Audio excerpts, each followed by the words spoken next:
नमस्कार, आपके अपने YouTube चैनल में स्वागत है।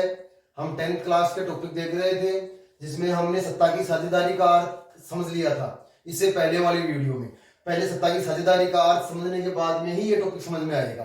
देखो क्या है कि लोकतंत्र में सत्ता की साझेदारी की आवश्यकता क्यों है। लोकतंत्र में सत्ता की साझेदारी की आवश्यकता क्यों है, इसके क्या कारण है। तो इसके देखो, पहला कारण, विभिन्न सामाजिक समूहों के बीच टकराव की स्थिति कम हो जाती है। भाई, सत्ता की साझेदारी पाई जाएगी तो उसके अंदर हमने ये पढ़ा था कि एक देश के सभी वर्गों को सत्ता में काम करने का अधिकार मिलेगा। किसको मिलेगा? सभी वर्गों को मिलेगा। अब यदि सभी वर्गों को समान रूप से शासन कार्यों में भाग लेने का यदि मौका मिलता है तो इसका मतलब कि उनके बीच क्या नहीं होगा? टकराव नहीं होगा। लेकिन यदि किसी एक वर्ग को शासन कार्यों में भाग लेने का अधिकार मिल जाए, जैसे हम इसी लेसन में पढ़ेंगे, जैसे कि श्रीलंका के अंदर सिंहली समुदाय था, तमिल समुदाय था, यानी कि एक वर्ग सिंहलियों का, एक वर्ग तमिलों का। तो सिंहलियों को तो अधिकार था और तमिलों को शासन कार्यों में भाग लेने का अधिकार नहीं था। तो इसका मतलब दोनों में आपस में क्या हुआ? टकराव। तो यही चीज यहां पर है कि यदि सत्ता में साझेदारी पाई जाएगी, साझेदारी है इसका मतलब सभी वर्गों को समान रूप से काम करने का अधिकार है। तो यदि सभी लोगों को समान रूप से काम करने का अधिकार है तो इन वर्गों के बीच कौन सी स्थिति कम हो जाएगी? टकराव की स्थिति अपने आप ही क्या हो जाएगी? कम हो जाएगी। तो ये हो गया पहला टॉपिक। दूसरा देखो, शासन शक्तियां विभिन्न समूहों या अंगों में बट जाती हैं, जिसके कारण कोई एक शासक क्या नहीं हो पाता है? निरंकुश नहीं हो पाता है। अब भारत में ही देख लो, भारत में सरकार के 3 अंग हैं। एक है व्यवस्थापिका, एक है कार्यपालिका और एक है न्यायपालिका। इसको समझ रहे हैं? देखो कैसे व्यवस्थापिका कार्यपालिका पर नियंत्रण रखती है। कैसे भाई? संसद के सदस्य कार्यपालिका मंत्री परिषद के सदस्यों से प्रश्न पूछ सकते हैं, उनकी आलोचनाएं कर सकते हैं, अविश्वास का प्रस्ताव पारित कर सकते हैं। कार्यपालिका व्यवस्थापिका कार्यपालिका पर, न्यायपालिका इन दोनों के ऊपर, और इसके साथ साथ व्यवस्थापिका न्यायपालिका पर। यानी कि व्यवस्थापिका यानी कि संसद अविश्वास का प्रस्ताव पारित कर तो मंत्री परिषद को उठा सकती है, यानी कि कार्यपालिका को, और महाभियोग लगाकर सर्वोच्च न्यायालय के मुख्य न्यायाधीश को उठा सकती है। तो इसका मतलब एक अंग दूसरे अंग के ऊपर क्या रख रहा है? नियंत्रण। अब यदि इसी प्रकार से शासन शक्तियां विभिन्न समूहों में बट जाएगी तो एक वर्ग दूसरे वर्ग पर जब अधिकार करने की कोशिश करेगा या अपनी तरफ शक्तियों को बढ़ाने की कोशिश करेगा तो दूसरा वर्ग उसके ऊपर तुरंत क्या लगा देगा? नियंत्रण। तो इसके कारण से कोई भी एक अंग क्या नहीं होगा? निरंकुश नहीं होगा। किसके कारण? सत्ता की साझेदारी के कारण। फिर देखो, सभी नागरिकों को बिना भेदभाव के सरकारी कार्यों में भाग लेने का मौका मिलेगा। अब यदि सभी नागरिकों को, भाई लोकतंत्र, पहली बात तो किसकी है? लोकतंत्र की बात चल रही है। तो लोकतंत्र जनता का, जनता के लिए, जनता द्वारा शासन, यानी कि पूरी जनता का शासन क्या कहलाएगा? लोकतंत्र। अब यदि एक ही वर्ग को शासन कार्यों में भाग लेने का मौका मिल रहा है तो इसका मतलब पूरी जनता की भागीदारी नहीं है। तो इसलिए सत्ता की साझेदारी के लिए यह आवश्यक है कि सरकारी कार्यों के अंदर सभी लोगों को क्या मिलेगा? भाग मिलेगा। और ये किसके लिए जरूरी है? लोकतंत्र के लिए। क्या है कि सत्ता की साझेदारी के अंदर सभी नागरिकों को भेदभाव के सरकारी कार्यों में भाग लेने का मौका मिलेगा। और ये किसके लिए जरूरी है? लोकतंत्र के लिए। इसलिए हमें किसकी आवश्यकता होती है? सत्ता की साझेदारी की। तो ये 3 टॉपिक देख लो आप, ये 3 टॉपिक हो गए।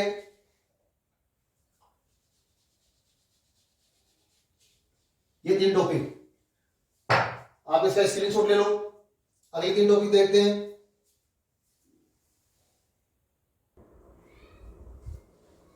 अब देखो, आगे देखो, चौथे नंबर का टॉपिक, सत्ता की साझेदारी लोकतंत्र की आत्मा है।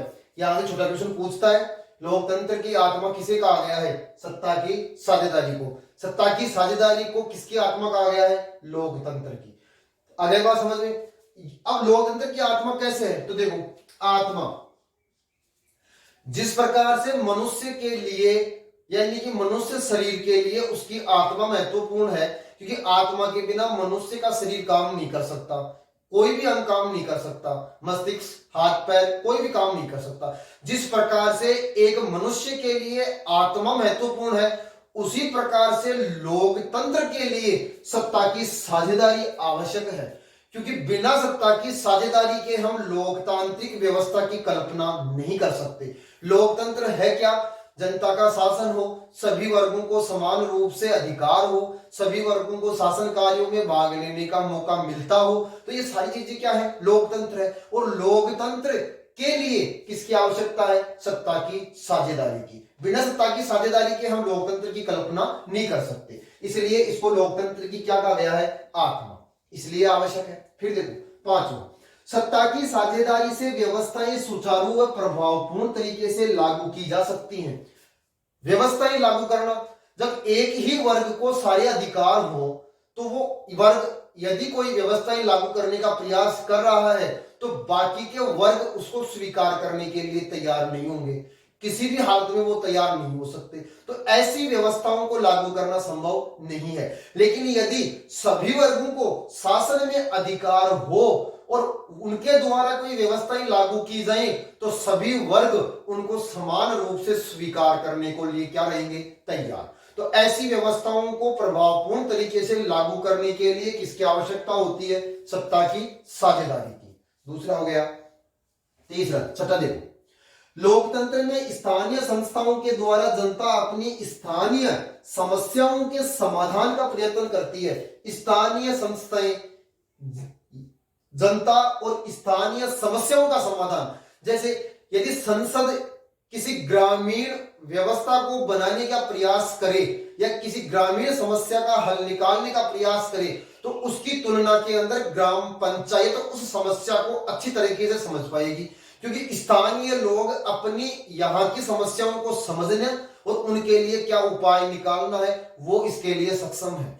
इसलिए हमें किसकी आवश्यकता होती है? सत्ता की साझेदारी की आवश्यकता होती है। फिर देखो सातवां, व्यक्तिगत स्वतंत्रता, यानी कि व्यक्ति की स्वतंत्रता, सुरक्षा, योग्य एवं कुशल शासन हेतु लोकतंत्र में किसकी आवश्यकता होती है? सत्ता की साझेदारी की। हमने इससे पहले एक टॉपिक पढ़ा कि विभिन्न शक्तियों का बंटवारा विभिन्न अंगों में कर दिया जाता है, विभिन्न समूहों में कर दिया जाता है, इसलिए सरकार क्या नहीं होती है? निरंकुश नहीं होती है।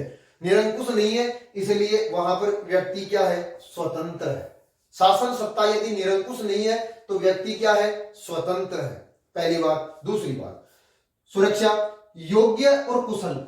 योग्य और कुशल, जैसे मान लीजिए कि राजतंत्र व्यवस्था है, राजा का बड़ा बेटा क्या बनता है? राजा। चाहे वो मूर्ख हो, चाहे ज्ञानी हो, चाहे उसको कोई काम आता हो, चाहे नहीं आता हो, चाहे वो कैसा भी हो, लेकिन वो क्या है? राजा। क्यों? क्योंकि वो राजा का बड़ा बेटा है और वंश परंपरा के आधार पर वो क्या बन रहा है? राजा। इसलिए वो योग्य नहीं है, तो योग्य नहीं है, कुशल भी नहीं है वो। ठीक है, तो यदि हमें योग्य और कुशल शासन चाहिए तो लोकतंत्र में हमें किसकी आवश्यकता पड़ेगी? सत्ता की साझेदारी की आवश्यकता पड़ेगी, जिससे प्रत्येक वर्ग उसमें भाग ले सके और योग्य व्यक्तियों का चयन किया जा सके और वो देश को आगे बढ़ा सके। इसके लिए हमें किसकी आवश्यकता होती है? सत्ता की साझेदारी की आवश्यकता होती है। एक 60वां टॉपिक वो बना सकते हैं, क्या बना सकते हैं कि वेद लोकतंत्र वही है जिसमें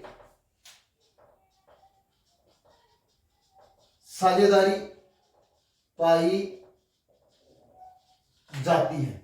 वैध लोकतंत्र, वैध लोकतंत्र कैसा लोकतंत्र? जिसके अंदर शासन स्वयं भाग लेती हो और अपने शासकों को चुनती हो, शासन कार्यों में भाग लेती हो, प्रत्यक्ष अप्रत्यक्ष रूप से, या अपने शासक को चुनती है, तो वो कैसी कहलाती है? वैध लोकतंत्र। और इसके लिए किसकी आवश्यकता पड़ती है? सत्ता की साझेदारी की आवश्यकता पड़ती है।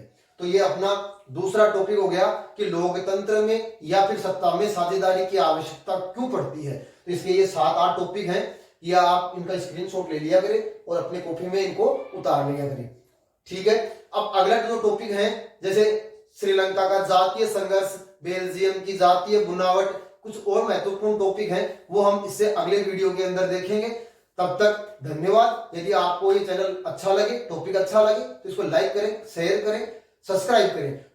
आपको सभी जो लेसन है 1 से 8 तक, उन सभी के हम वीडियो बनाएंगे और आपको वही क्वेश्चन करवाए जा रहे हैं जो एग्जाम की दृष्टि से महत्वपूर्ण है। धन्यवाद।